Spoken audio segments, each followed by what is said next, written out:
Students, आज हम chapter 2 biological classification शुरू कर रहे हैं। इसके पहले हम दो चीज़ें जान लें, सिस्टमैटिक्स और टैक्सोनॉमी। इसका रिवीजन जरूरी है। Systematics study diversity of life, study and classification of organism with the goal of reconstructing the evolutionary history.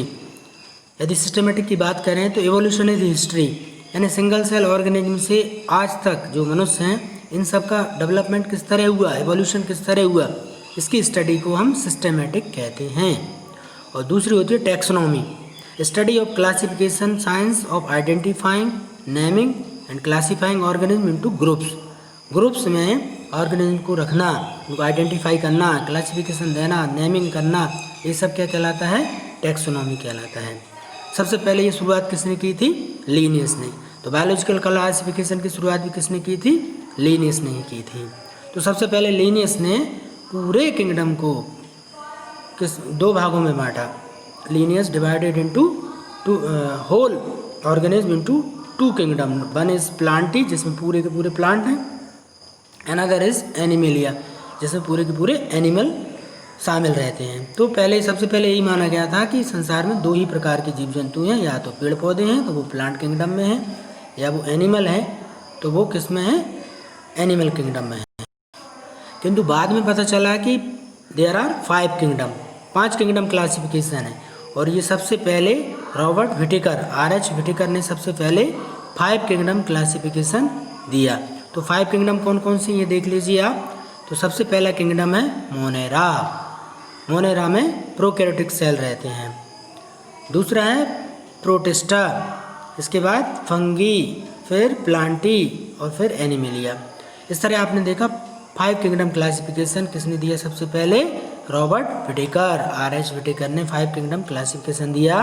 Monera, protista, fungi, Plantae और Animalia.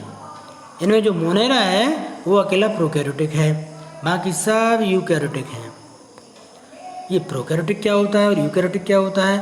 Prokaryotic that means primitive nucleus. इनके अंदर nucleus कैसा रहता है? Nucleus नाम की एक कोई चीज़ नहीं होती, बल्कि उसके अंदर DNA जो है ओपन सेल के अंदर पड़ा रहता है। Primitive nucleus that means prokaryotes.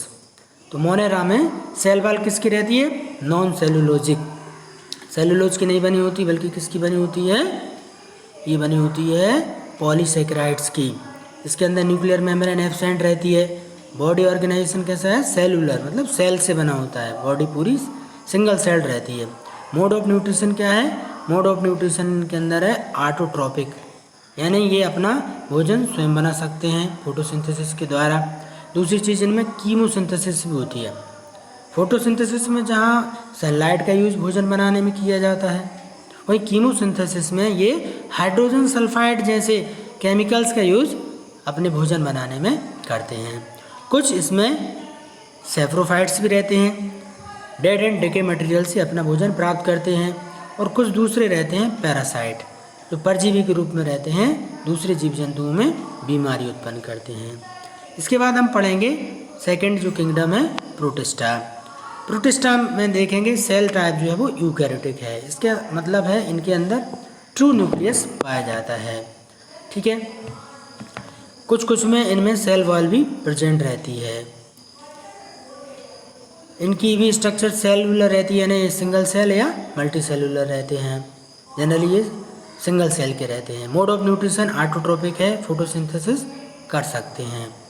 ठीक है, और कुछ हेटरोट्रोपिक भी रहते हैं। हम प्रोटोजोआ में जानते हैं ये दूसरे जीव जंतुओं को बीमारी भी फैलाते हैं।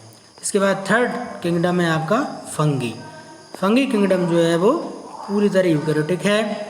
इनमें सेल वॉल पाई जाती है जो काइटिन की बनी रहती है। काइटिन एक मोनोसेकेराइड जैसा ही मोनोसेकेराइड से बना हुआ पॉलीसेकेराइड है। ठीक है, इनके अंदर सेल वॉल प्रेजेंट रहती है। शरीर जो है वो मल्टी सेलुलर रहता है, यानी लूज टिश्यू का बना होता है। ये जनरली सेप्रोफाइटिक रहते हैं। डेड एंड डिके मटेरियल से they can obtain their food. और कभी कभी ये पैरासाइट भी होते हैं। फंगी प्लांट में और एनिमल में सभी में बहुत सी बीमारियां उत्पन्न करते हैं। हमारे अंदर जो स्कैबीज है, रिंगवर्म है, एथलीट फुट है, ये सब फंगल डिसीज़ हैं। इसके बाद हमारा किंगडम है प्लांटी। प्लांटी किंगडम के सब यूकैरियोटिक है इनका, इसका मतलब इनके अंदर ट्रू न्यूक्लियस पाया जाता है। सेल वॉल प्रेजेंट रहती है जो किसकी बनी होती है, सेलुलोज की बनी होती है। सेलुलोज ग्लूकोज का ही पॉलीमर होता है, ठीक है। सेल वॉल के अलावा इनके शरीर के अंग जो है वो प्रेजेंट रहते हैं। बॉडी टिश्यू और टिश्यू आपस में मिलकर ऑर्गन बना लेते हैं। और इनके अंदर फूड हैबिट्स कैसी है, ऑटोट्रॉपिक रहती है। They can their food with the help of photosynthesis. In the presence of sunlight they create their own food with the help of chlorophyll and carbon dioxide, ठीक है। तो फोटोसिंथेसिस की घटना किस में पाई जाती है, ये प्लांटी में पाई जाती है। और इसके बाद है एनिमलिया, यानी हम लोग, जीव जंतु तमाम प्रकार के। सेल टाइप किस प्रकार का है, यूकैरियोटिक है। सेल वॉल एब्सेंट रहती है, ध्यान दीजिए एनिमल में किसी भी प्रकार की कोई सेल वॉल नहीं पाई जाती। बॉडी जो है वो टिश्यू और ऑर्गन सिस्टम की बनी होती है। और ये जनरली हेटरोट्रॉपिक रहते हैं। होलोजोइक न्यूट्रिशन पाया जाता है, यानी कंप्लीट डाइजेस्टिव सिस्टम इनके अंदर पाया जाता है। और कुछ डेड एंड डे के मटेरियल को भी खाते हैं। सेप्रोफाइटिक भी होते हैं, जैसे बल्चर्स हैं और दूसरे जीव जंतु, ठीक है। तो ये आपका 5 किंगडम क्लासिफिकेशन हुआ। इसको आपको याद करना है अच्छी तरह से, 4-5 बार याद पढ़ेंगे तो आराम से ये चीज़ आपको याद हो जाएगी, ठीक है। तो ये आज का आपका क्लास था 5 किंगडम क्लासिफिकेशन। यही आपका होमवर्क भी है। Thank you.